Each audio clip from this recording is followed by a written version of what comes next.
Hi, I'm Shweta. In this presentation, we'll be seeing about NFS, that is a network file system, which is one among the upper layer protocols. We'll start with what is a protocol. A protocol is nothing but a set of rules or guidelines used for the data transmission. What is an upper layer protocol? Any protocol that resides in the OSI layers 5 and above is referred to as upper layer protocol. What is OSI layer? The 7 layers of the OSI model is referred to as the OSI layers. OSI reference model describes how data is sent and received over a network. This model breaks down data transmission over a series of 7 layers. Each layer has a responsibility to perform specific tasks concerning sending and receiving of data. The IP suite includes many upper layer protocols such as FTP, SMTP, HTTP, RPC, NFS, etc. What is an IP suite? An Internet Protocol suite is the conceptual model and set of communication protocols used in the Internet and similar computer networks. It is commonly known as TCP or IP because the foundational protocols in the suite are the TCP and IP. Then comes NFS, Network File System. Network File System was initially designed in the year 1984 by Sun Microsystems. It is one among the distributed file system protocols. It helps data transmission between the client and the server. NFS is open standard, so anyone can implement the protocol. NFS was initially started as an in-lab experiment, but the second version was being published for the commercial use. The Network File System Protocol provides remote access to share the disk across networks. An NFS-enabled server can share directories, files, and other data with the clients. It allows users and programs to access data on remote systems as if they are using locally. NFS has become a well-established industry standard and a widely used interface.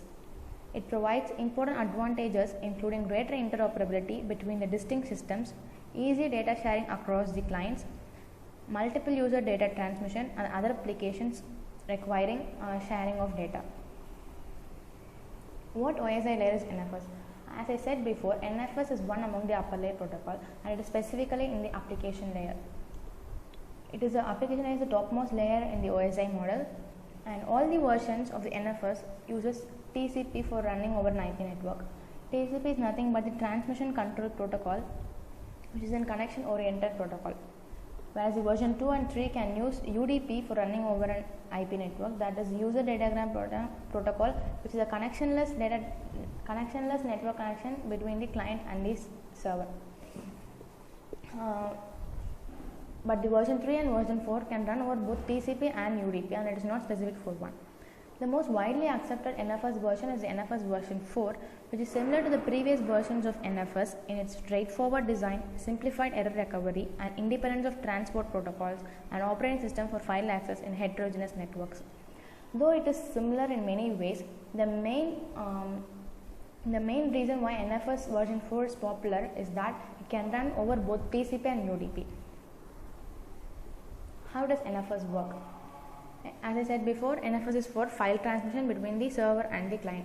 So on the server side, in order to make their data available to the clients, they would implement certain NFS processes. The server administrator can determine the set of files or data that must be available for the clients. On the client side, the client machine has to request for the data from the server. In case if the server accepts the request, the client machine will be able to view and interact the files of the server. It is usually done using mount command. Generally, NFS is more commonly used in Linux and Mac OS, but it can also be extended for Microsoft Windows, Novell NetWare, and IBM also. Advantages of NFS. The three main advantages of NFS is easy sharing, centralized administration, provides security. Easy sharing denotes that in NFS we can even transfer or share directories with the clients. So it can be data can be easily be transmitted with the clients. So the first one is easy sharing. The second one is centralized administration. Centralized administration is nothing but the admin in the case the server is sufficient. The server can sufficiently maintain and manage all the client machines. So that is what is called a centralized administration. Provides security. Security is nothing but the data will be maintained in the server. So it is sufficient to maintain and secure the server's data. In case if the server's data is maintained, all the data will be secure. That is what is called as provide security. The main application of NFS is file transfer. MapR, which is an distributed data platform for AI and analytics provider, enables enterprises to apply data modeling to their businesses.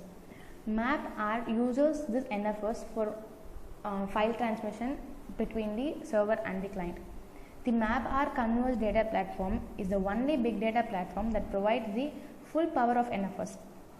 MapR Direct Access NFS offers usability and interoperability advantages and makes big data radically easier and less expensive to use.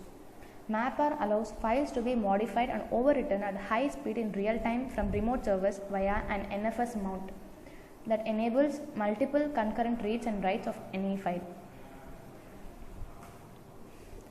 The standard applications and other tools will access the files directly from the MapR's file system storage layer using this NFS.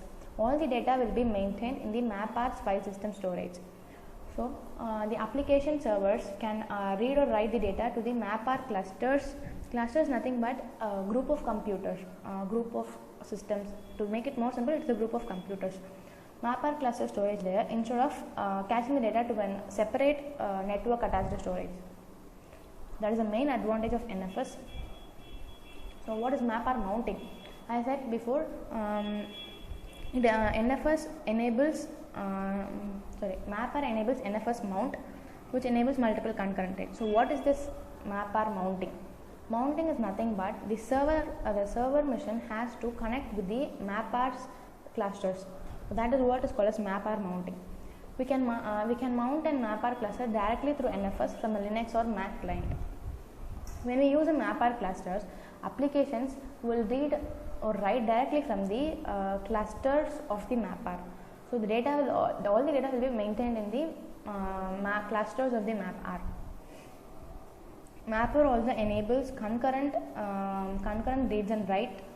So, multiple users can access the data simultaneously. It also, as multiple users can access the data simultaneously. For example, if a MapR application outputs an Excel or CSV file, then simultaneously the CSV file can be imported or it can be as an input for another SQL program through NFS. So, the output of one program can be used as an input for another program simultaneously. So, that is the main application of MapR. MapR is nothing but MapReduce.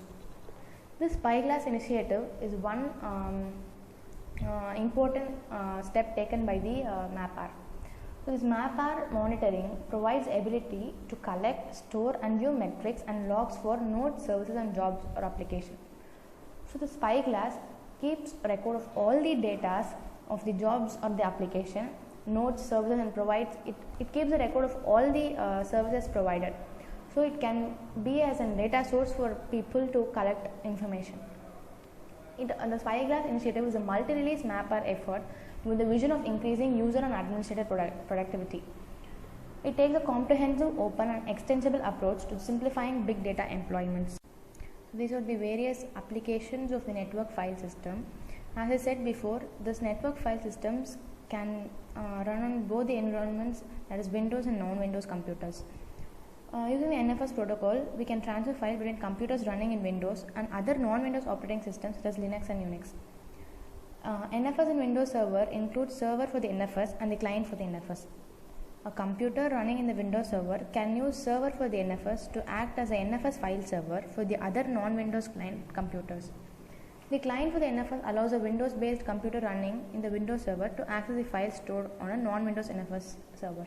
So, by this, a connection can be made between a Windows and a non-Windows computer. This is the main advantage of the network file system. This can be used to transfer files between any kind of computers with easy monitoring. So, that's it. Thank you.